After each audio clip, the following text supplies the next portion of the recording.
UPSC के paper की कि पेपर कैसा था। कुछ लोग कह रहे हैं कि पेपर बहुत ज्यादा टफ था, तो आंख से आंसू निकल गए। कुछ लोग कह रहे हैं कि पेपर इजी था। एक्सपेक्टेशन थी कि मेरा पेपर काफी अच्छा जाएगा। तो निसंदेह ये पेपर टफ भी था, डिफिकल्ट भी था और कुछ क्वेश्चन थे वो आउट ऑफ बॉक्स या जैसे हम सिलेबस से अगर बाहर के कुछ 2-3 क्वेश्चन को हम मान सकते हैं, तो क्वेश्चन जरूर इस तरह से था। अब इकोनॉमी मोस्ट इम्पोर्टेंट सब्जेक्ट है, पहली बात है, क्योंकि बहुत ज़्यादा भ्रम है कि पढ़े कहाँ से। दूसरी बात है टफ होता है, पढ़ना आसान नहीं होता, क्योंकि हमारे सिलेबस में रहता नहीं है, बैकअप भी ऐसा रहता नहीं है, इससे पढ़े हुए लोग भी कम होते हैं, स्टूडेंट कम होते हैं। 8 क्वेश्चन ऐसे थे जो इकोनॉमी के बेस पे थे। इंडेक्स अभी 2-3 सालों से पूछे नहीं जा रहे थे, तो इसका मतलब ये नहीं कि हम भूल जाए। पहले इंडेक्स के हमेशा 2 सवाल आते थे, तो इस बार वो आ गए जी। तो हिंदी मीडियम की सबसे बड़ी समस्या होती है पेपर को पढ़ना। हम इतनी प्रैक्टिस कर लें प्रीलिम्स और मेंस की पीवाईक्यू पे, इतनी प्रैक्टिस कर लें कि हमें बिल्कुल एकदम पता चल जाए कि कहाँ पे क्वेश्चन का उसमें मर्म छिपा हुआ है।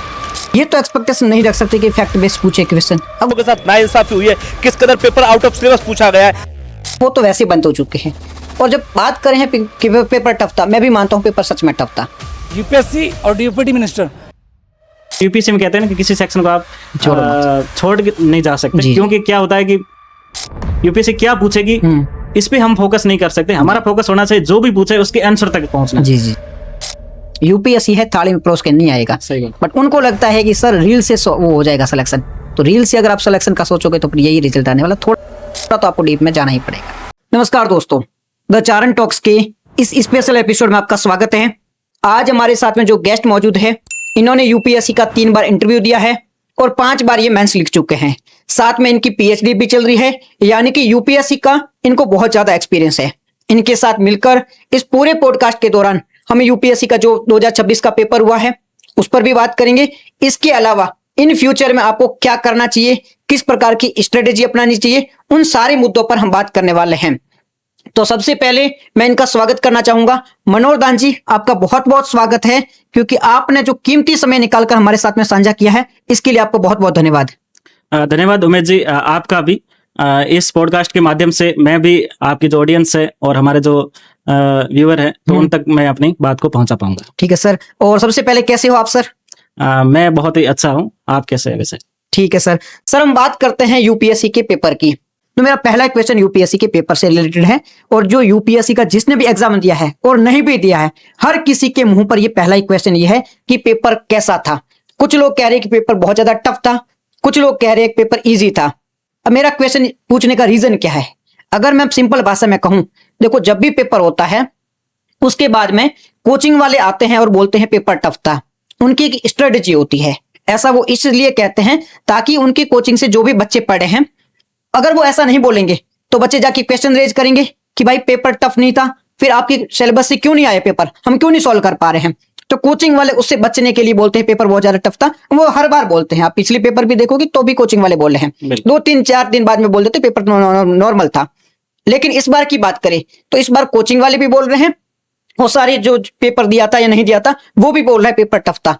आप मुझे बताइए, क्या पेपर सच में टफ था या एक एनवायरनमेंट क्रिएट किया जा रहा है, या यूपीएससी से यही एक्सपेक्टेशन थी और वैसा यूपीएससी ने पेपर पूछा था? इसको बहुत डिटेल में समझाना, आपको एक एक चीज एनालिसिस करके बतानी है। जी, अगर हम इस आपके पूरे क्वेश्चन की हम बात करें तो सबसे पहले जो अभी संडे को पेपर हुआ है, तो निसंदेह ये पेपर टफ भी था, डिफिकल्ट भी था और कुछ क्वेश्चन थे वो आउट ऑफ बॉक्स या जो जैसे हम सिलेबस से अगर बाहर के कुछ 2-3 क्वेश्चन को हम मान सकते हैं, तो क्वेश्चन जरूर इस तरह से था। अब हम दूसरी बात पे अगर कोचिंग की तरफ से बात करें तो कोचिंग वाले जनरली अगर उनके नोट्स से अगर क्वेश्चन डायरेक्ट आते हैं तब तो साधारणतः ये बातें की जाती है कि पेपर बहुत इजी था, जो हमने पढ़ाए, जो हमारे नोट्स थे उसमें से सारी चीजें अवेलेबल हो गई। लेकिन अगर क्वेश्चन उसके अकॉर्डिंग नहीं आता है तो बच्चों को इस तरह से वापस नेक्स्ट अटेम्प्ट के लिए प्रिपेयर करना और अपनी संस्थाओं से जोड़ने के लिए वो सीधा यूपीएससी पे क्वेश्चन मार्क कर देते हैं कि ये पूछने का क्या तरीका हुआ या इस तरह से आप कैसे क्वेश्चन पूछ सकते हो। बिल्कुल। तो यूपीएससी ने इस बार जो क्वेश्चन पूछे गए हैं, और इस बार साधारणतः ये था कि आंसर की आने वाली थी। पहली बार यूपीएससी के अंदर ये आंसर की आ रही थी एग्जाम के बाद में, तो साधारण था क्योंकि उस पर बाद में विवाद ना हो, तो इसलिए उनके फैक्चुअल पेपर की तरफ जाना था ताकि उस पर कोई विवाद ना हो, सीधे आंसर डायरेक्ट उसमें आंसर की को चैलेंज ना किया जाए। तो एक तो ये पॉइंट व्यू हो गया।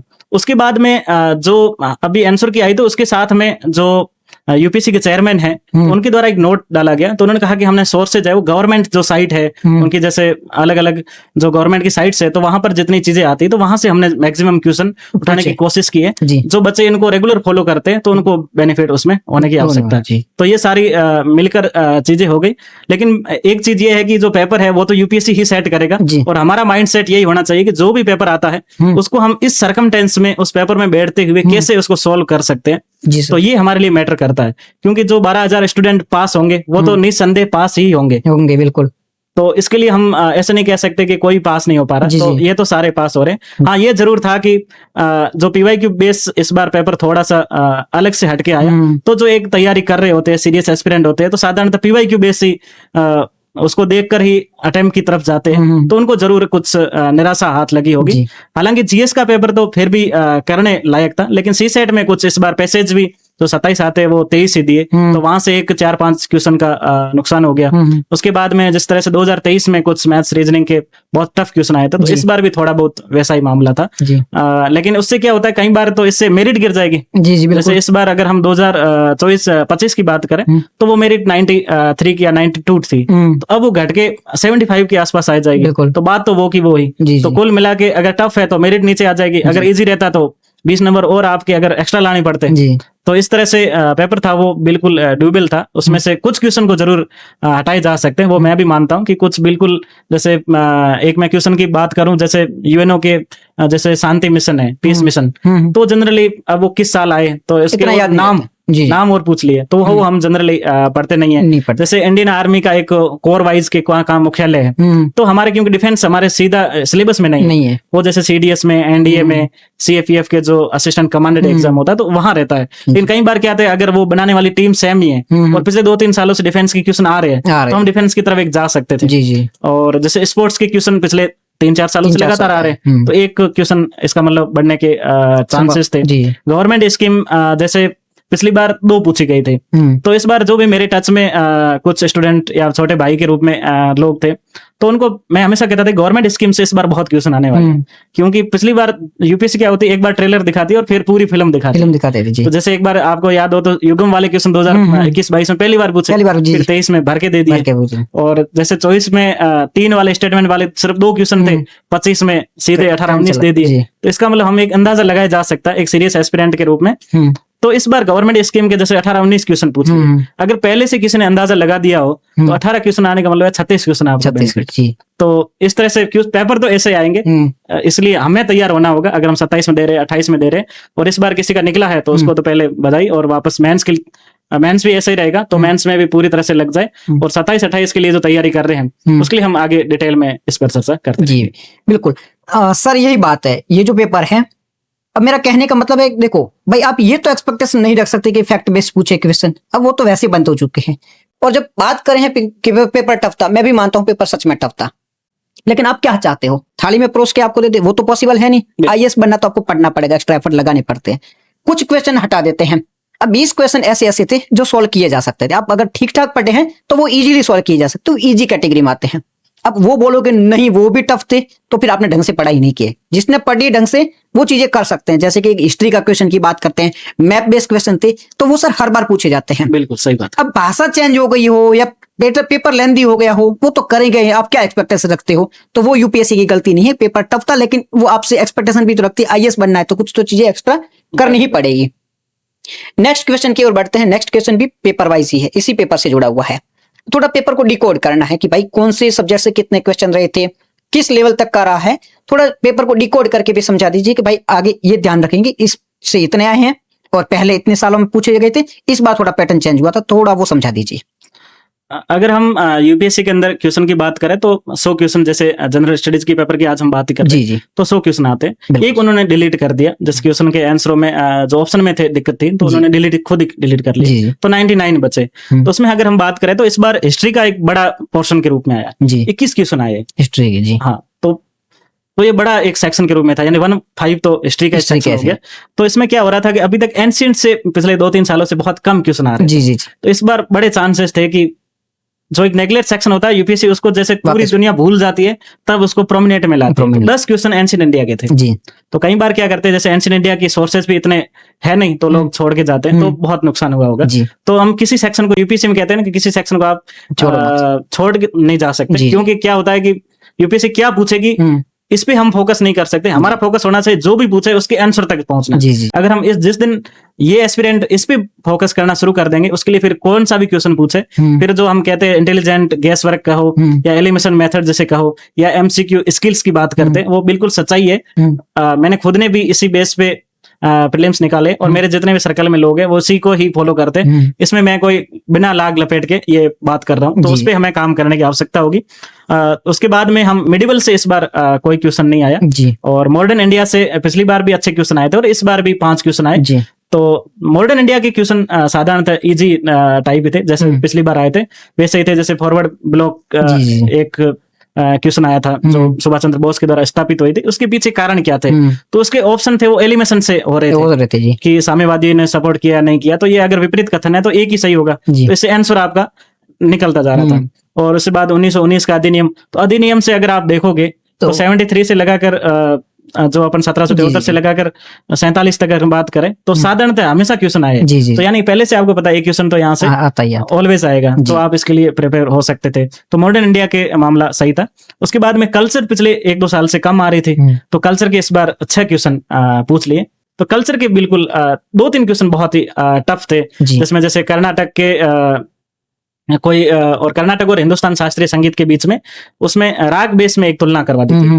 तो वो बहुत ही टफ क्वेश्चन होता है कि एक तो दोनों के बीच में तुलना जरूर पड़ती है लेकिन राग बेस पे कि कौन सी वो सिमिलरिटी तो है टप्पर जी तो काफी टफ रहती है। और दूसरा एक क्वेश्चन पूछा था कि एक नाम दिया हुआ था मंसूर तो वो किस घराने से संबंधित है। ऐसे तो बहुत टफ क्वेश्चन था लेकिन वो क्वेश्चन एलिमिनेशन से बहुत आसानी से था। जैसे आगरा घराना जयपुर घराना लेकिन जयपुर के साथ उन्होंने अतरौली घराना साथ में दिया था। जी तो हम ये समझ सकते थे यूपीएससी माइंडसेट से ये एक रहता है कि यूपीएससी में यूनिक फैक्ट जी, यानी जी। क्वेश्चन बना किस बेस पे। अगर आप ही पेपर बनाते अगर कोई भी एस्पिरेंट देख रहा है अगर आप ही बनाते अगर एथरोली उसमें अगर आंसर नहीं होता तो क्या वो आंसर में वो आ सकता था? नहीं है कभी नहीं आ सकता। जी जी जैसे मैं पिछली बार भी एक क्वेश्चन आया था जिसमें अगर एस्पिरेंट को उन्होंने दिया है तो याद होगा एक सांस्कृतिक केंद्र था उसका आंसर लाहौर था। जी तो जैसे जयपुर दे दिया दिल्ली दे दिया ग्वालियर दे दिया अगर लाहौर आंसर नहीं होता तो कौन सा आदमी है जो वहां लाहौर आंसर लिख देता? जी कभी नहीं लिखा जा सकता। जी। तो इस तरह से यूनिक फैक्ट हमेशा आंसर होते हैं क्योंकि अगर वो नहीं होता तो पेपर सेट करने वाले दिमाग को कैसे आ सकती है चीज बिल्कुल सर। कि एकदम आ गया गांव का नाम लिख दिया। तो इसका मतलब तो हम उस आंसर तक पहुंच सकते हैं और यही माध्यम है इस तरह के जो यूनिक जो क्वेश्चन होते हैं तो उसके आंसर तक पहुंचने का केवल एक मात्र यही। जी और अगर हम हिस्ट्री की और बात करें तो इसमें एक करंट अफेयर्स का क्वेश्चन आया था जो यूनेस्को की 2025 में जो असम अहोम साम्राज्य की जी। जो मोहिदम जो ब्यूरल साइट उनकी होगी बिल्कुल। तो एकदम डायरेक्ट क्वेश्चन था कि ये क्या है बस इतना ही पूछा था। उसके बहुत ही इजी ऑप्शन थे और यूनेस्को के जनरली पिछले 3 साल में हमेशा जिसको भी मान्यता मिलती है उसका क्वेश्चन बनता आते है। हैं बिल्कुल तो शांति निकेतन जैसे पूछा था तो इस बार इसका पूछा तो इस बार तो इसका मतलब हम आगे से तैयार हो सकते हैं। जैसे यूनेस्को की चाहे अमूर्त साइट हो मूर्त हो तो सब में जिसको ऐड किया जाता है उसका हमें अध्ययन करना चाहिए। अध्ययन करना चाहिए। और यूपीएससी ने आजकल एक गेम खेल दिया कि ऐसे नहीं हो कि शॉर्ट टाइम के लिए जो तैयारी करने आते हैं उनको एज नहीं दी जा थोड़ा सकती। साइड में करो हाँ हाँ तो जैसे हो गया कि लास्ट में आ गए 3 महीने सारी पीटी 365 टिकटी की ठीक है। और जाके तैयारी कई बार उससे काम चल जाता है लेकिन इस बार उन्होंने उसको हतोत्साहित करने की कोशिश की। नहीं वो तो लास्ट 2-3 साल पीछे कर रहा है हाँ। थोड़ा थोड़ा अवॉइड करने की कोशिश हाँ तो अपन देख ही रहे हैं जैसे कई बार पीसीएस में दूसरे एग्जाम में क्या होता है कि लास्ट में आप आओ कोई भी एक सालाना वो लगा कर दो लो, हाँ। और सीधे आपके क्वेश्चन सही हो जाएंगे करंट अफेयर्स के पूरे। तो यहाँ पर उन्होंने इस बार क्या किया 3-4 साल का करंट अफेयर्स था ना या 2-3 साल का थोड़ा सा उनको ऑर्गेनाइज करके उनको सोल्व करने की कोशिश की। तो ये तो बात होगी मोटे तौर पर हिस्ट्री के संबंध में। सर तो एक पॉइंट ऐड करना चाहूंगा ये जो है ना 3-4 साल वाला मैं भी हाँ। पढ़ाता हूँ और मैं हमेशा कहता हूँ करंट अफेयर रिलाई मत करो। करंट अफेयर 1 साल का यूपीएससी ने ये आज इस साल की बात नहीं है यूपीएससी कोशिश कर रहा है 2-3 साल की। मैं हमेशा बोलता हूँ 2-3 साल का यूपीएससी करंट पूछेगा अगर वो लंबा मुद्दा चल गया तो वो कंटेंटेबल इश्यू बन जाएगा और यूपीएससी वहां से क्वेश्चन पूछते हैं तो उस पर थोड़ा ध्यान दिया करो बच्चों को। हाँ ये सही बात है ना। और अगर एक चीज जैसे और यूपीएससी ये भी करती है जैसे एक लाइन इस बार की होगी तो उसमें क्योंकि यूपीएससी और एसएससी या दूसरे एग्जाम यही फर्क है वो सीधा सिंगल पूछ लेंगे कि इसमें किसको ऐड किया गया, जी, तो जी। एक ही आंसर होगा। यहाँ पर क्या करेंगे, 1 2 3 है तो 2 और ऐड कर दो और देंगे add जो कर पिछले 2-3 साल के 2-3 होंगे। साल के होंगे। इसका मतलब आप पढ़ रहे हो ना, तो कोई भी करंट अफेयर्स का अगर आप हमारे समक्ष जो भी एक नई चीज ऐड होती है कि ये एक समिट हो गई, इसको यूनेस्को में इसको शामिल कर दिया, या गवर्नमेंट में भारत सरकार के द्वारा ये स्कीम लॉन्च की गई, तो हम इसकी सिमिलरिटी देखें कि वहां पर और कौन सी स्कीम्स है, उसकी क्या प्रोविजन है। अगर हम ये कर लेते हैं तो हालांकि इसमें समय लगेगा, लेकिन आपकी क्वेश्चन सही हो रहा है। करना पड़ेगा बिल्कुल। और मेंस में भी आपको सारी ये चीजें लिखनी है, बिल्कुल। तो आपको और इंटरव्यू में पूछोगे तो भी आपके लिए बेनिफिट ही है। तो ये सारी चीजें करनी बेनिफिट के रूप पड़ेगी, में काम बिल्कुल। करेगी। अगर हम उसके बाद में अगर हम बात करें पॉलिटी की इस बार सेक्शन से, तो पॉलिटी के इस बार कम क्वेश्चन पूछे। सर एक बार हिस्ट्री के पिछले सालों में कितने रहते, इस बार क्या चेंज, थोड़ा वो बता दीजिए। हिस्ट्री में साधारणतः 16 से 17 क्वेश्चन रहते हैं, तो इस बार 21 क्वेश्चन पूछे। तो हिस्ट्री को थोड़ा सा वेटेज पिछली बारों में मॉडर्न से ज्यादा आते थे। पिछली बार मॉडर्न से ज्यादा थे, और और इस पिछले इससे क्या हुआ था कि 23-22 में मॉडर्न के बहुत कम आए थे, जो बहुत ही एक वेज था। और पिछली बार मिडिवल के ज्यादा आए थे, जी। तो मिडिवल को खत्म कर दिया और एंशिएंट की तरफ चले गए। बिल्कुल। तो इसका मतलब हम किसी को छोड़ नहीं सकते, छोड़ नहीं पहले से अंदाजा लगाना वो तो गलत फहमी एक खतरों से कम नहीं है, वैसी बात है। तो इसलिए पूरे सेक्शन को पढ़ना चाहिए जितना हो सके। जो हमारे लिए जो authentic चीजें हैं वो books पढ़नी वगैरह पड़ेगी, जी, जी। या जिससे भी हम टीचर से पढ़ रहे हैं, तो उनकी चीजें हैं जो उस सेक्शन है, हर सेक्शन तक जरूर जी, पहुंचना पढ़ना चाहिए, चाहिए। मुझे ऐसा लगता है। ठीक है, पॉलिटी की बात करते हैं। पॉलिटी की इस बार बात करें तो लगभग 11 के आसपास क्वेश्चन आए, जिसमें से 5 क्वेश्चन तो बेसिक पॉलिटिक्स के कॉन्टेक्स्ट में आए, जी। जिसमें जैसे 5वीं या 6ठी अनुसूची, तो साधारणतः क्वेश्चन पिछले 5 सालों से लगातार ही आ रहे हैं। बिल्कुल। और उनमें भी क्या होता है कि अगर आपने पढ़ रखा है तो बढ़िया है, नहीं तो अगर आप भी क्वेश्चन बनाओगे तो मैं एलिमिनेशन की, क्यों मैं इस पे विश्वास करता हूँ, मैंने इसमें ऐसे किए और मेरे 2 बार 130 प्लस भी नंबर आए प्रीलिम में। और मेरे कई फ्रेंड है जो 150 तक भी लाते हैं। जी, तो जी। आप समझ रहे हो कि इस पेपरों में नंबर लाना मतलब मुश्किल है बहुत मुश्किल है। तो जी। इसका मतलब कुछ तो चीज है, जी। और हर टॉपर यही कहता है, जो साधारणतः कई बार असहज होते हैं तो बता नहीं पाते, जी, लेकिन मैं खुल के इस पे बात कर सकता हूँ क्योंकि मैं खुद कर रहा हूँ। तो मुझे लगता है कि अपनी ऑडियंस अगर जेन्युइन है तो इस बात को समझ रहे होंगे। जी। तो जैसे 5वीं 6ठी अनुसूची है, तो ये इंटरचेंज ही तो करेंगे, कोई भी अपन भी पेपर बनाएंगे तो यही करेंगे। हाँ। तो उन्होंने भी वही किया, जी। एक चीज। और उसके बाद में संसदीय समिति का जैसे क्वेश्चन पिछले 3-4 सालों से मेंस में या प्रीलिम्स में जरूर आता है। बिल्कुल आता है। हाँ, तो इस बार भी वो अनुसूचित जाति और जनजाति के कल्याण संबंधी समिति का पूछ लिया है। बिल्कुल। तो अब वो सदस्य जैसे 30 दिया, लेकिन उसमें दिया कि राज्यसभा के 20 है, लोकसभा के 10 है। 10 है। अब क्या होता है कि हम कई बार क्या बहुत स्पीड में पढ़ते हैं, तो यही तो मेंटल टेस्ट है यूपीएससी का। सिर्फ टेस्ट ही नहीं है, ये आपके उस पूरे इमोशंस का टेस्ट है। 100 क्वेश्चन तक पहुंचना बहुत ही इस बार तो नामुमकिन टाइप था कि आप 2 घंटे में वो 100 क्वेश्चन पूरे पढ़ भी पाओ। तो अब वहां पर क्या वो सिर्फ इतना ही चेंज किया। अब जैसे लेकिन आपने पीवाईक्यू पे बहुत बड़ा काम कर रखा है, तो ऐसे कई क्वेश्चन आ रखे हैं जिसमें यही होता है, जैसे लोकसभा का राज्यसभा में लिख देंगे, राज्यसभा को लोकसभा में, राष्ट्रपति को राज्यपाल में, राज्यपाल को सीएम में, तो ऐसे तो चेंज करते हैं। जी। बाकी सेम लाइन होती है। अब यही चाहते हैं कि उस प्रेशर में आप वैसे ही पढ़ो, जी। ताकि आपका गलत हो जाए। रिग्रेसिव प्रोजेक्ट Regressive, जी, जी। प्रोसेस है। तो इस कॉन्टेक्स्ट में बात की जाती है। तो यहाँ पर भी जैसे ये इजीली हो गए, जैसे एक तारांकित अतारांकित वाला क्वेश्चन था, तो कोई भी पेपर अगर 5वीं बच्चा भी बनाएगा ना, तो तारांकित को अतारांकित में आंसर लिखेगा और दोनों को चेंज करेगा। अब अगर पहले से आपको आइडिया है तो ये 5 क्वेश्चन सही। ये तो आसान क्वेश्चन थे, ये एक आसान क्वेश्चन था। उसके बाद में लो के जैसे पिछले 3-4 सालों में जैसे महिला आरक्षण विधेयक था, तो उसका क्वेश्चन बना, और इस तरह से कई क्वेश्चन इस तरह से आ रहे थे। तो इस बार भी जैसे एक अपना जो दिव्यांग व्यक्तियों से संबंधित एक अधिनियम था, तो उसका आ गया। और जैसे अपने नए न्यू लॉ भी आए हैं, तीनों बीएनएसएस और ये, तो उस पे एक क्वेश्चन आ गया। तो इसका मतलब लॉ से कॉन्टेक्स्ट में क्वेश्चन आ रहे हैं, वो टफ नहीं होगा, वो आ रहे हैं। बिल्कुल। अब अगर आप 0 FIR अगर नहीं पढ़ के जा रहे हो तो ये हमारी गलती है। तो इतना बड़ा लॉ अगर आ रहा है और इसकी ये पॉपुलर थी कि 0 FIR, यानी ये कितनी इजीली है कि हम कहीं भी बैठ के अपना FIR दर्ज कर सकते हैं। तो एक बहुत अच्छी चीज थी। कई चीजें ऐसी होती है जिसको एज ए अवेयर सिटीजन के रूप में भी पढ़ना चाहिए। तो वैसे एक तरह से इसमें क्वेश्चन थे। कुछ इसमें इस बार क्या किया था, जैसे हम गवर्नेंस जिसको कह सकते हैं, या जिसपे सबसे ज्यादा वो हल्ला हो रहा है कि इथिक्स के क्वेश्चन कैसे पूछ लिया, वो दिक्कत। हाँ, कि सबको दिखा कि एक पेज में पूछ लिया और ये क्या है। तो इथिक्स तो पूरा सिलेबस में है, जीएस पूरा पेपर है, और इथिक्स तो आज के प्रशासनिक संदर्भ में तो सबसे रिलेवेंट चीज वही है। जी बिल्कुल। अगर प्रीलिम से पूछ रही है तो सबसे इजी है ना, क्योंकि यहाँ आपको तथ्य पे निर्भर नहीं रहना पड़ रहा है। बिल्कुल।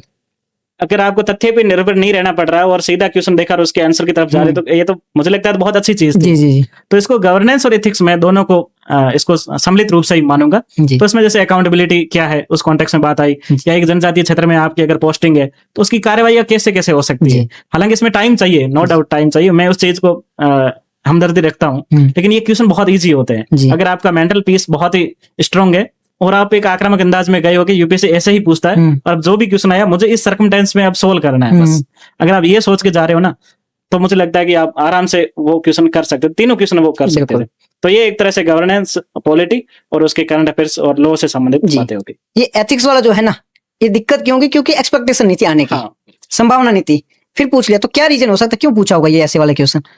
इसमें ये मुझे लगता है कि इथिक्स को जैसे उसको इम्प्लीमेशन कराना एस्पिरेंट में, यही तो उद्देश्य है यूपीएससी का। जी इस बार जैसे सिलेक्शन हुए तो कई लोग हम देखते हैं कि उसके मैं अगेंस्ट नहीं हूँ, क्योंकि हम खुद सोशल मीडिया पे इस चीज को डालने वाले हैं। जी। लेकिन मुझे लगता है कि सिर्फ रीलबाजी में हम चीजें व्यवस्थित कर रहे होते हैं, तो हम जो एक सिविल सर्विसेज जो रिक्वायर एप्टीट्यूड होता है या जो उसके वैल्यूज होते हैं, उसको प्रीलिम्स लेवल पे भी स्थापित करने की यूपीएससी कोशिश कर रही है। जी। इस बार उन्होंने नोटिफिकेशन निकाला जी कि आपको सिलेक्शन के बाद से लेकर ट्रेनिंग्स में जाने से पहले आपको क्या बिहेवियर करना पड़ेगा, ये नोटिस निकाला यूपीएससी ने। जी कितनी बड़ी बात है कि कैसे आपको बातचीत करनी चाहिए, कैसे ड्रेसिंग पहननी चाहिए, क्योंकि आजकल सिलेक्शन के बाद कोई कुछ भी कर रहा है। जी। तो इसलिए मुझे लगता है कि इस पेपर को मतलब प्रीलिम्स में इस बार इस क्वेश्चन डाले। नोटिस का क्या मतलब था?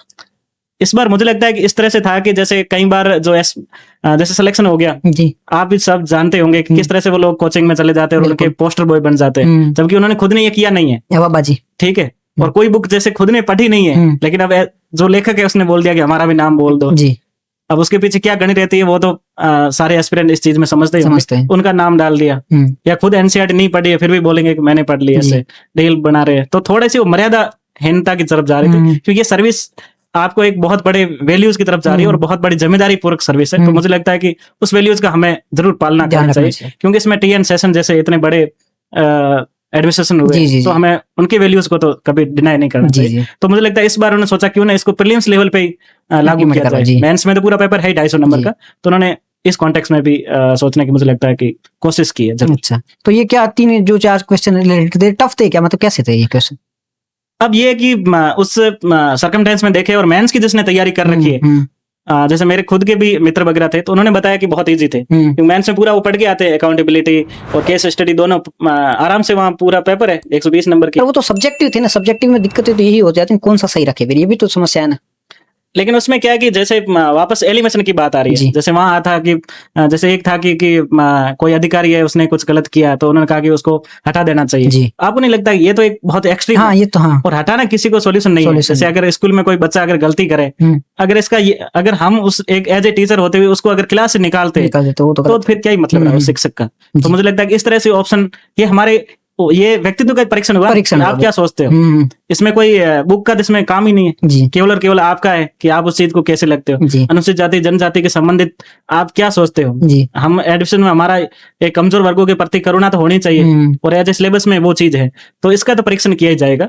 और मुझे लगता है कि उसको टेस्ट करने की कोशिश की, अगर आप अच्छे व्यक्तित्व हो तो वो सारे क्वेश्चन सही हो सकते। सर मैं तो खुश हुआ था ये पेपर, ये जो 4 क्वेश्चन देखे थे, जो 3 जो बता रहे हो आप, ये देख के मुझे तो खुशी हुई थी कि नहीं यार ये तो होना ही चाहिए। सही बात, और ये अच्छी बात है, इसको देख के खुशी होना चाहिए, इतना दुख होने की आवश्यकता नहीं, क्योंकि मेंस में करना है तो वो यहाँ आ गए हैं। हाँ, तो इस कॉन्टेक्स्ट में। और अब नए एस्पिरेंट के लिए ये एक क्लू टाइप ही है, इस बार इन्होंने डाले तो हो सकता है बार 10-12 डाल। हाँ बिल्कुल, तो ये ध्यान रखना तो इसलिए पहले से हम उसको प्रिपेयर रहे। मेंस को भी अगर पढ़ रहे तो उसका प्रीलिम्स पॉइंट ऑफ व्यू से भी इस तरह से उसका योगदान हो सकता है। तो वो यूपीएससी मत डालो, सिलेबस वैसे भी मेंस का है तो वो पूछ ले, कोई बुराई नहीं है, आराम से उसको। नेक्स्ट अपना पॉलिटी हो चुका है, नेक्स्ट पॉलिटी में पिछली साल हो चुका है। अब अगर हम एनवायरमेंट की बात करें जी, तो एनवायरमेंट में 9 क्वेश्चन एक तरह से पॉलिटी में कम आए इस बार, पॉलिटी में काफी कम आए। और ये पार्लियामेंट वगैरह जो चैप्टर थे उसमें से कितने कुछ कमी हुई? पार्लियामेंट के सेक्शन में कमी हुई। और मूल अधिकार जैसे डीपीएसपी अपना मूल कर्तव्य, यहाँ से जरूर 4-5 क्वेश्चन आते थे, वो भी कम हो गए इसमें से। और संविधान के भागों से साधारणतः क्वेश्चन बहुत इजी पूछे जाते थे। इस बार ये पूछे गए कि किसका पोर्शन भाग है, या जैसे भाग 22 है जी, जो 394-95 के आसपास उसके आर्टिकल रहते हैं, उससे कभी क्वेश्चन नहीं पूछा गया, और हम पढ़ते भी नहीं है, उस पे क्वेश्चन पूछ लिया जी। तो ये तो वही है कि यूपीएससी कई बार हम पहले से तय नहीं कर सकते कि क्या पूछेगा। वो तो बात है, वही बात है। तो एक बार इन्होंने ये थोड़ा ट्राई किया कि एक अंड जो इस तरह से था ना, हिडन था, उसको तो उस पे भी कि इस बार चलो पूछा जाए, तो वो चीज इन्होंने। तो सर थोड़ा एनवायरमेंट के बारे में बता दो कि एनवायरमेंट के क्वेश्चन कहाँ से आए थे, और प्रीवियस ईयर से इस बार का ट्रेंड क्या लग रहा था? पेपर टफ था एनवायरमेंट का या सेम ही था? फिर एनवायरमेंट में क्या चेंजेस था? अगर हम एनवायरमेंट की बात करें तो इस सेक्शन के लगभग 11 क्वेश्चन इस बार आए थे।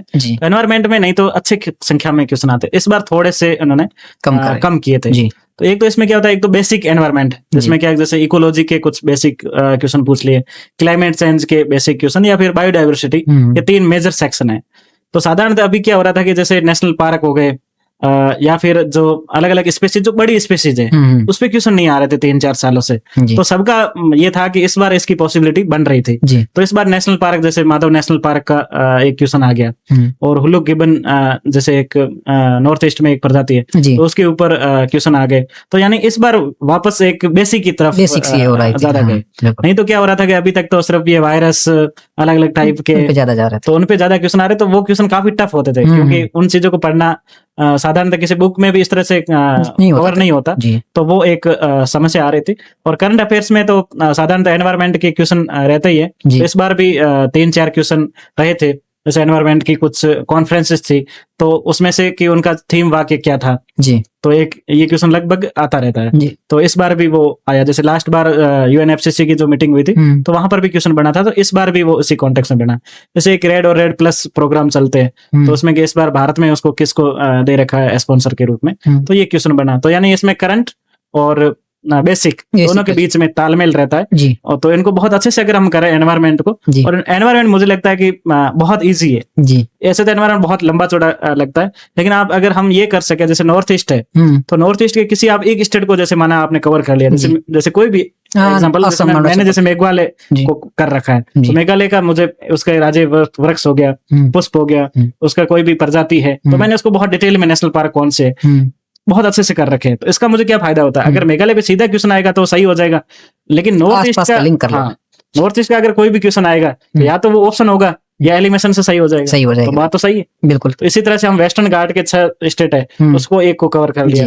इसी तरह से हिमालयन के पूरे स्टेट है, तो उसमें आपने एक को कवर कर लिया। इस कॉन्टेक्स्ट से आप एनवायरमेंट को इतनी मजबूत पकड़ बना सकते हो कि आपका क्वेश्चन 90% क्वेश्चन आपके सही हो सकता है। जी। तो ये हम एनवायरमेंट के लिए कर सकते हैं। बिल्कुल सर, मैं एनवायरमेंट की बात करूंगा। अभी देखो कोई बच्चे रो रहे हैं कि एनवायरमेंट से ऐसे कोई क्वेश्चन थोड़ी पूछते हैं। मैं कहता हूँ एनवायरमेंट से अच्छे क्वेश्चन आए हैं, रियल में अच्छे क्वेश्चन आए। नहीं तो एनवायरमेंट से जो एक प्रजाति के क्वेश्चन आते थे, इस प्रजाति की विशेषता बताओ, होश कर उड़ जाते थे।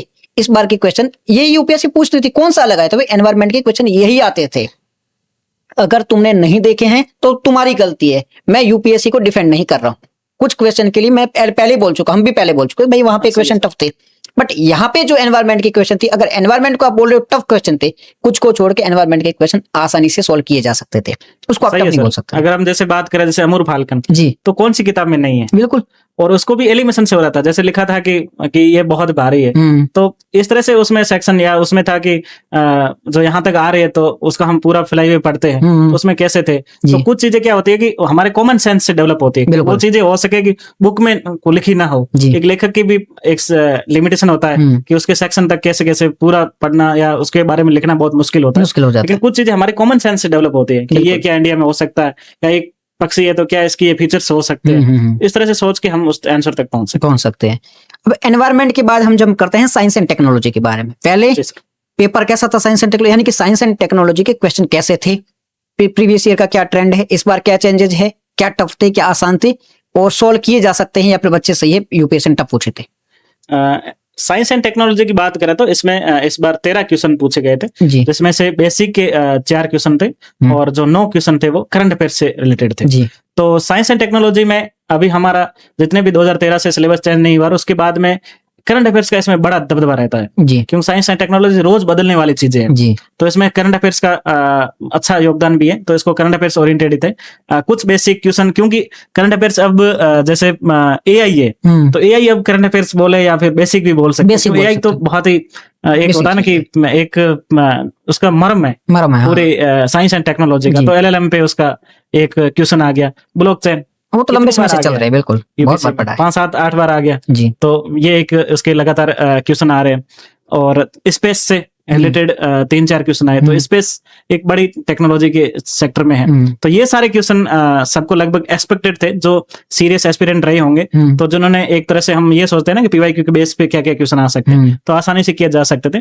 कुछ क्वेश्चन जो डिफेंस से रिलेटेड थे, और डिफेंस से जरूर टफ आए थे, क्योंकि डिफेंस से मुझे लगता है कि जो असिस्टेंट कमांडेंट और सीडीएस एनडीए वगैरह वो भी सेक्शन इसमें, क्योंकि एग्जाम यूपीएससी करवाती है, तो कई बार मुझे लगता है कि वो टीम भी इसमें बैठती होगी। तो कई बार डिफेंस में टेक्नोलॉजी के थोड़े टफ क्वेश्चन आते हैं, तो उसमें या तो आप एलिमिनेशन से करो या फिर उनको छोड़ भी सकते हो। तो हम साइंस एंड टेक्नोलॉजी का मिला जुला ही था मामला, और इसमें बहुत ही अच्छे क्वेश्चन पूछे गए थे। और पिछले साल से क्या तुलना थी, पिछले वर्षों की बात करें तो पिछले साल के इर्द गिर्द ही इसके क्वेश्चन थे। अगर हम लास्ट बार बात करें तो लास्ट बार भी लगभग 13 से 15 के आसपास क्वेश्चन आए थे। तो साइंस एंड टेक्नोलॉजी का अभी तक कोई ऐसे ना तो कम पूछे जा रहे और ना ही एक दिन ऐसे हो कि 20 से 25 क्वेश्चन पूछे जा रहे। और लेवल क्या था? समांतर इसका लेवल आ रहा है। हार्ड लेवल सेम का चेंज था कुछ? थोड़ा सा टफ सेक्शन थे जिसमें डिफेंस को डिफेंस का टफ आएगा। बाकी साधारणतः जो ब्लॉक चेन से एआई से कॉन्टेक्स्ट में थे या करेंसी से ओरिएंटेड, तो वो सारे लगभग सही। बिल्कुल। हमारा कौन सा हिस्ट्री हो चुका है, पॉलिटी हो चुका है, एनवायरमेंट हो चुका है, science and technology, geography. Next geography पे चलते हैं। ज्योग्राफी के प्रीवियस ईयर के क्वेश्चन बताने हैं कि वो क्या ट्रेंड था, इस बार क्या चेंज हुए हैं, कहाँ से क्वेश्चन आए हैं और सॉल्व कैसे किए जा सकते थे, और ट्रेंड में कुछ चेंज हुआ कि नहीं हुआ है? जी सर, ज्योग्राफी की अगर हम बात करें तो यूपीएससी 2024 से पहले ज्योग्राफी बहुत कम पूछते थे, यानी 5 से 6 क्वेश्चन पूछते थे। बिल्कुल, मैं खुद मानता हूं। तो 2024 में एक ऐसा पेपर हुआ जिसमें 14 क्वेश्चन पूछे गए और पूरे के पूरे एनसीईआरटी से पूछे गए। तो लोगों को लगा कि यार एनसीईआरटी बहुत इंपॉर्टेंट है। तो सच में एनसीईआरटी बहुत इंपॉर्टेंट है। मैं भी कहना चाहूंगा कि 11th की एनसीईआरटी जो फिजिकल और इंडियन, वो दोनों तो बिल्कुल ही आपको बहुत ज्यादा एक तरह से यूपीएससी में कहते हैं रटा नहीं होता, लेकिन मुझे लगता है कि उसको कंटेस्ट करो या याद करो या मेमोराइज करो, वो आपके बहुत ही कामगार साबित होती है।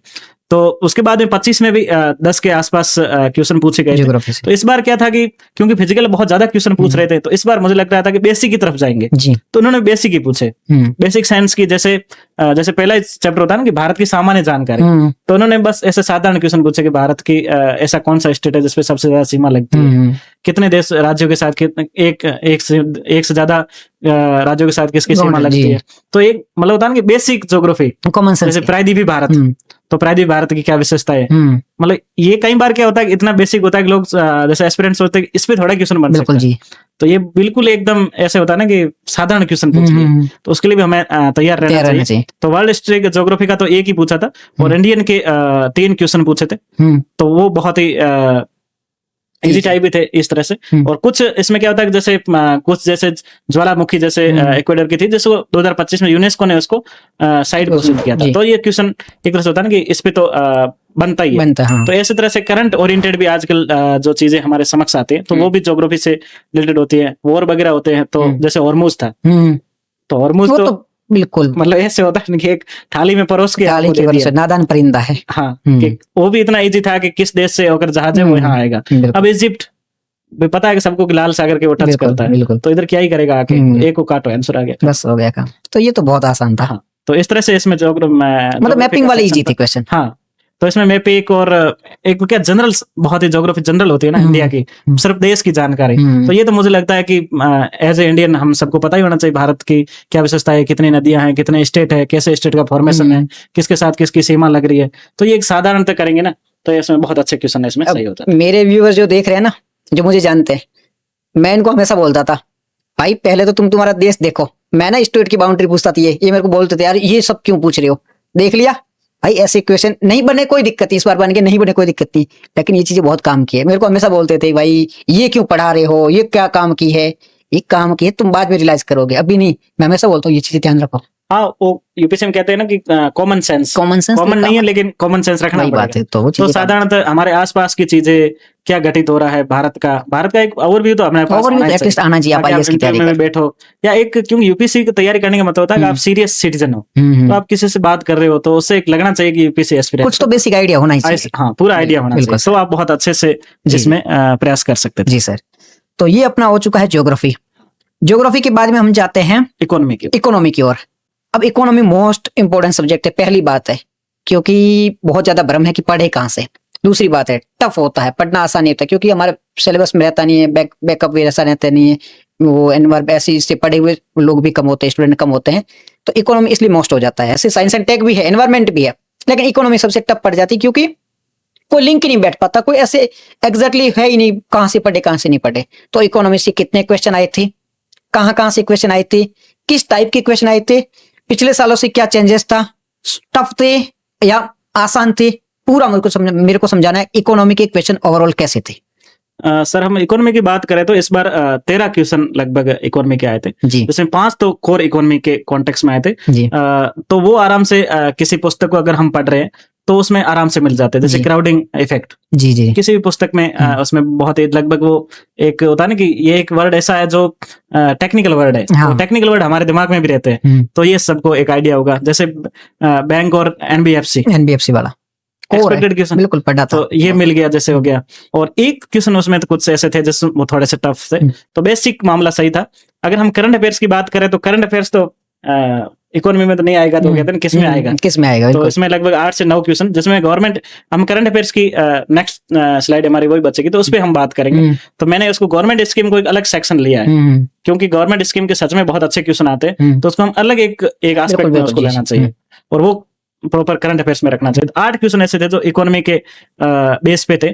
तो साधारणतः जैसे इंडेक्स अभी 2-3 सालों से पूछी नहीं जा रही थी, तो इसका मतलब ये नहीं कि हम भूल जाए, पहले इंडेक्स के हमेशा 2 सवाल आते थे, बिल्कुल तो इस बार वो आ गई जी। बहुआयामी जो गरीबी सूचकांक है, तो इस बार वो आ गई। उसमें ये था कि संस्था को गलत करो, सीधा आंसर। सही करो, बिल्कुल। तो एलिमिनेशन वो जी, जी। चीजें काम करती है। और उसके बाद समिति का पिछले 2015 मुझे लगता है लास्ट आया होगा, तो कमेटी का कोई क्वेश्चन नहीं आ रहा नहीं था। आता तो इतना तो याद- आर्थिक से संबंधित जो बैंकिंग सेक्टर में जो चाहे मल्होत्रा कमेटी हो, जो जो कमेटियां बनती रहती है ना, चिकट तो मोर बनी उनकी एक RBI की। वो लिस्ट बनती है, 7-8 कमेटियां होती है।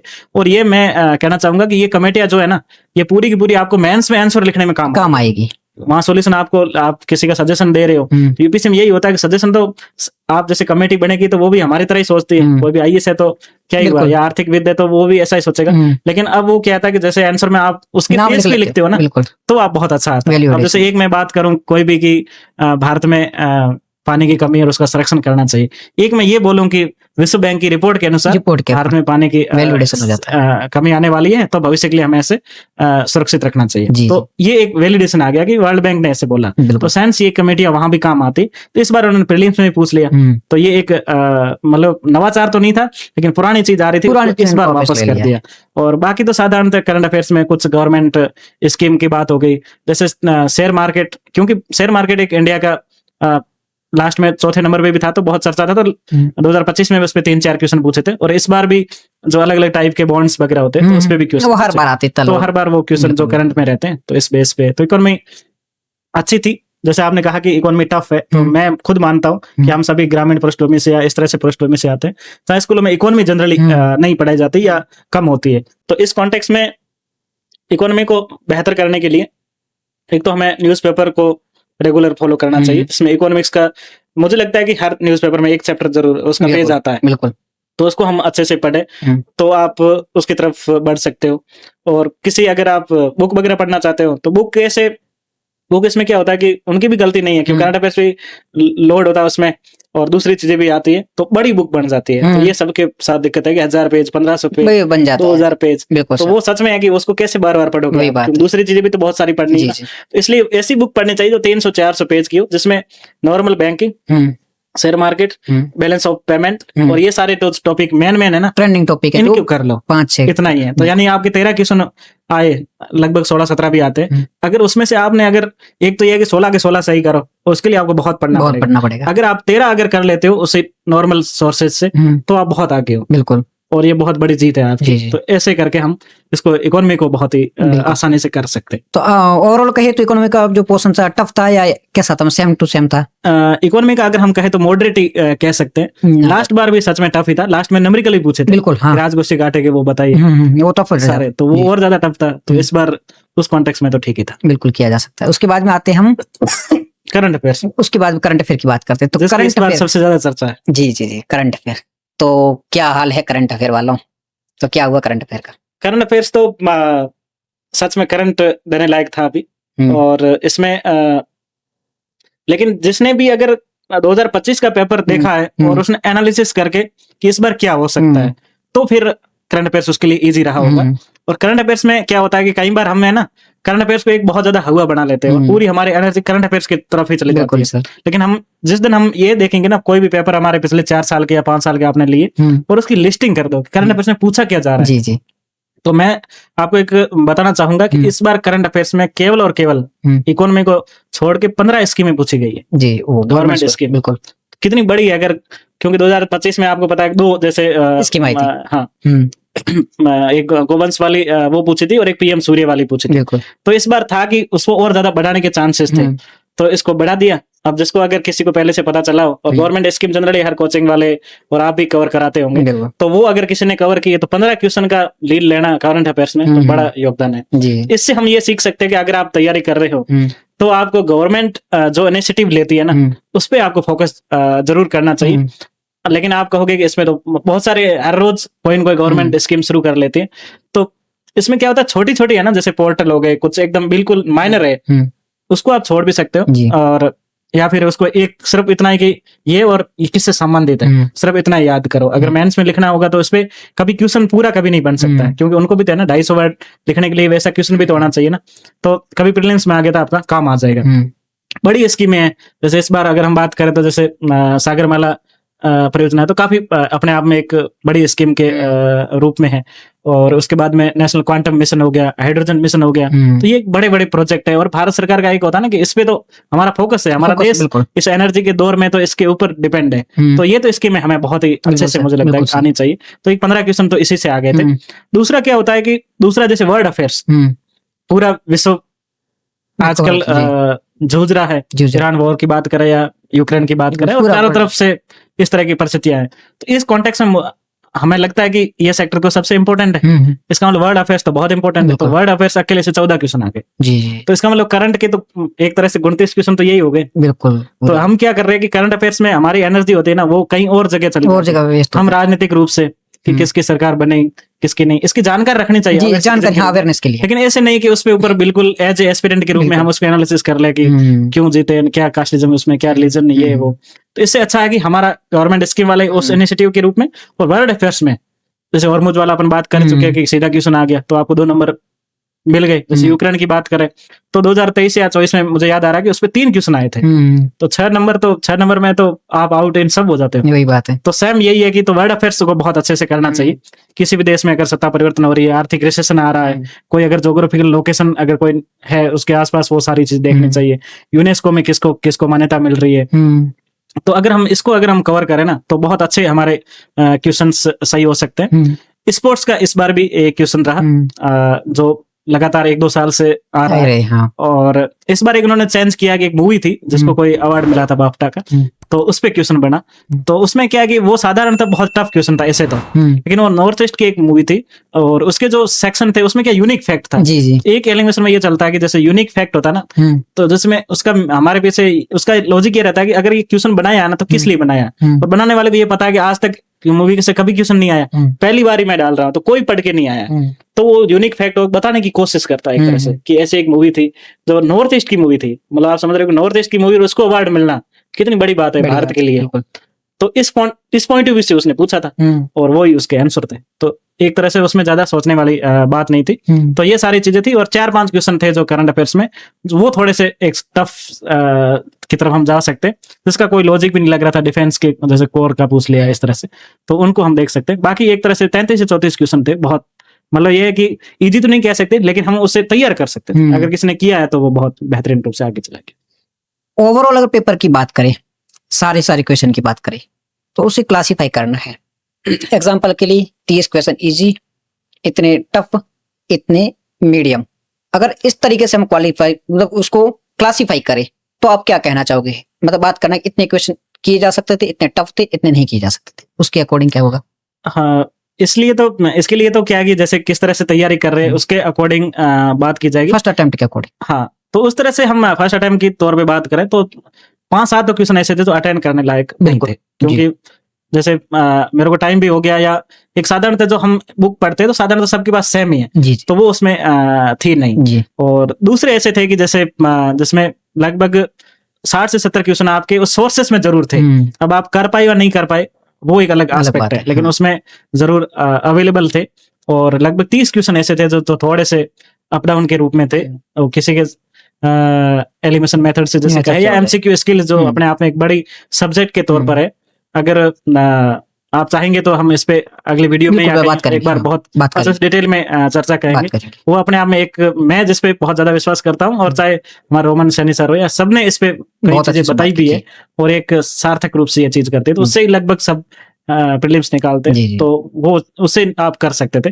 तो यानी एक तरह से हो गया कि 7-8 तो क्वेश्चन करने लायक नहीं थे, 30 के आसपास बहुत ज्यादा टफ के रूप में थे, 60-70 ऐसे क्वेश्चन थे जो एक उस आपके कंटेंट में जरूर थे, बिल्कुल अब आप उसको कर पाए या नहीं कर पाए, क्योंकि लेंदी पेपर जरूर था। Lengthy paper. ये था कि इस बार पेपर लेंदी था, 3 ऑप्शन फिर उसके निष्कर्ष, तो यानी ऐसे कई बार हम होता है ना कि उसके लिए तैयार नहीं थे, इजी भी था तो हम तैयार नहीं थे जी। तो उसमें अगर जैसे होता है ना कि साधारणतः कि ओल, केवल, बाध्यकारी, ये जो शब्द होते हैं इनसे अब अगर आप परिचित नहीं थे ना तो आपके लिए वो क्वेश्चन आप 100 क्वेश्चन 2 घंटे में पढ़ ले, ये इम्पॉसिबल टाइप। पॉसिबल नहीं था। तो इसका मतलब यही कि पीवाईक्यू को आप बहुत ज्यादा एनालिसिस करो, उसको जैसे आप हिस्ट्री पढ़ते हो, ज्योग्राफी पढ़ते हो, पॉलिटी पढ़ते हो ना, इसी तरह से मैं ये कहना चाहूंगा कि पीवाईक्यू अपने आप में एक पेपर है, उसको बहुत ज्यादा एनालिसिस करो और उससे खुद आप एक आइडिया लगाओ कि यूपीएससी ने ये क्यों पूछा और उसका आंसर अगर सी हुआ तो सी क्यों हुआ, जी जी, क्यों इसमें ये गलत है तो क्यों है, क्यों इसकी गलत है? भाषा क्या है, बिल्कुल फैक्ट के बेस पे है, क्या इंटरचेंज कर रहा है, तो वो अगर जिस दिन समझ जाओगे तो आपके लिए वही बिल्कुल। बहुत इजी हो जाएगी। ये बात सर है, ये आप कह रहे हो बच्चे एक्सेप्ट भी कर लेंगे। मैं खुद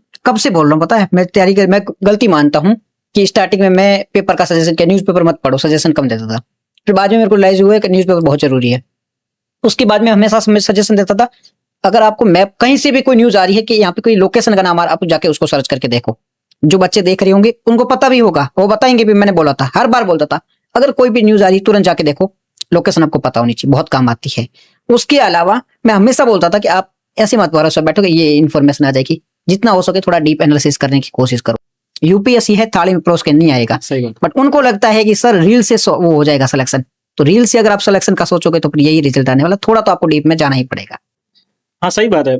जैसे मेरे खुद के पास भी, जैसे मेरे परिवार में भी कोई तैयारी करते तो न्यूज़पेपर नहीं पढ़ते, तो मैं तो हैरान रहता हूँ। न्यूज़पेपर ऐसे नहीं कह रहा हूँ कि क्योंकि उसमें भी एनर्जी चाहिए, लेकिन न्यूज़पेपर आप पढ़ोगे ना तो कुछ चीजें ऐसी है जो आपको बहुत इजी आपके माइंड में जा रही है, ये तो बहुत बड़ी जीत है ना आपकी। बिल्कुल। जैसे हम उदाहरण के लिए बात करें, जैसे ईरान वाला जैसे वॉर है, अब कौन से अखबार इसको कवर नहीं कर रहा है, वही बात है, और पूरा पेज आ रहा है। इसका मतलब अब अगर आप आईआर का कोई भी क्वेश्चन अगर आप मेंस में भी लिखोगे तो ईरान वाला यूएसए का जो कॉन्फ्लिक्ट है इसके एग्जाम्पल लिखना आपके लिए कितना इजी होगा, और आपने कोई नहीं पढ़ा क्योंकि आप लगातार उसको बस देखते जा रहे हो, आपकी चीजें बहुत ही इजीली तैयार हो रही है। जैसे अब बांग्लादेश बॉर्डर पे अभी जैसे जो आवर्जन को लेकर दिक्कतें आ रही है, तो ये चीजें आपके लिए एग्जाम्पल बनता जा रहा है। सर नेक्स्ट बात करते हैं, किसी का प्रीलिम अगर खराब हुआ है उसकी क्या अप्रोच होनी चाहिए, उसे क्या करना चाहिए, और जिसका अच्छा प्रीलिम गया है उसे नेक्स्ट में क्या करना चाहिए, अगर मेंस की तैयारी करनी तो कैसे करनी चाहिए, किन चीजों पे ज्यादा फोकस करना चाहिए, क्या पढ़ना चाहिए क्या नहीं पढ़ना चाहिए, उसके लिए क्या अप्रोच होनी चाहिए?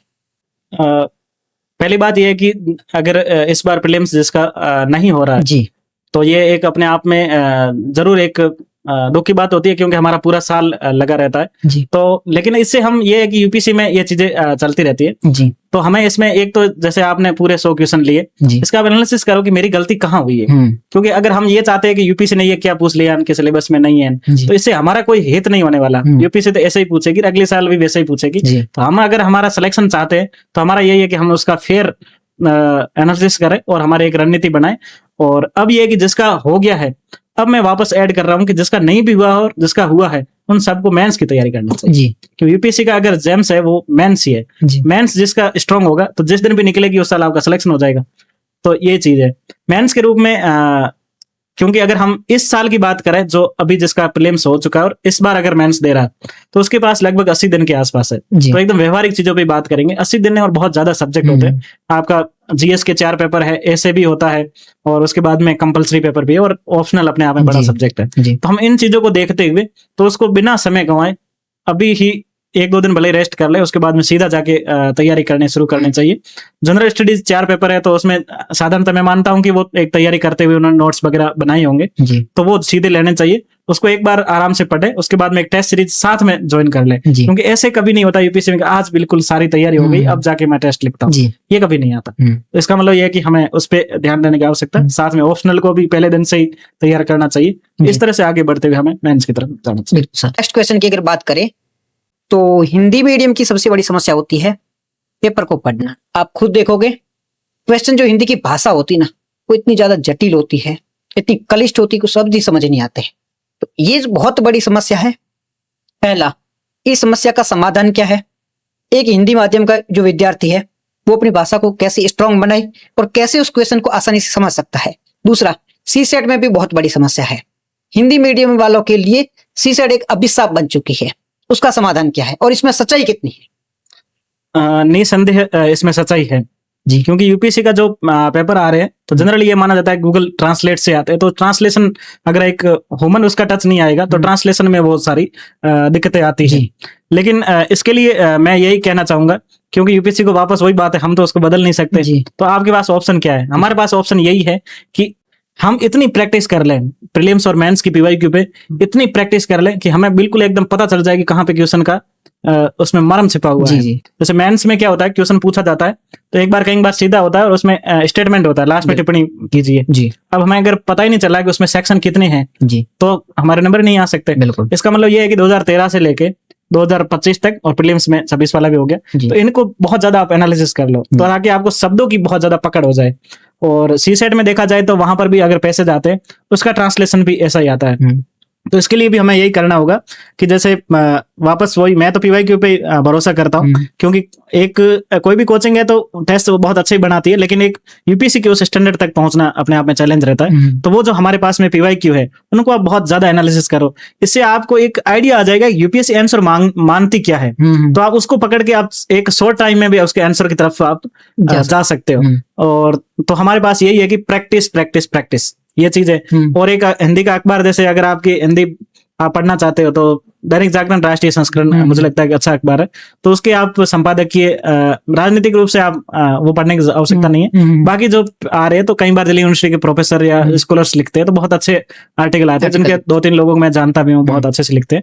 तो वो आप पढ़ोगे तो एक लैंग्वेज आप इजीली उस तक एक टेक्नोलॉजिकल लैंग्वेज की तरफ जा सकते हैं। और क्योंकि वर्तमान दौर इंग्लिश का अपने आप में एक भाषाई दौर है, तो आप थोड़ी सी इंग्लिश को भी आप इम्प्रूव करना चाहिए, क्योंकि कंपल्सरी एक पेपर भी होता है, उसको भी पास करना होगा।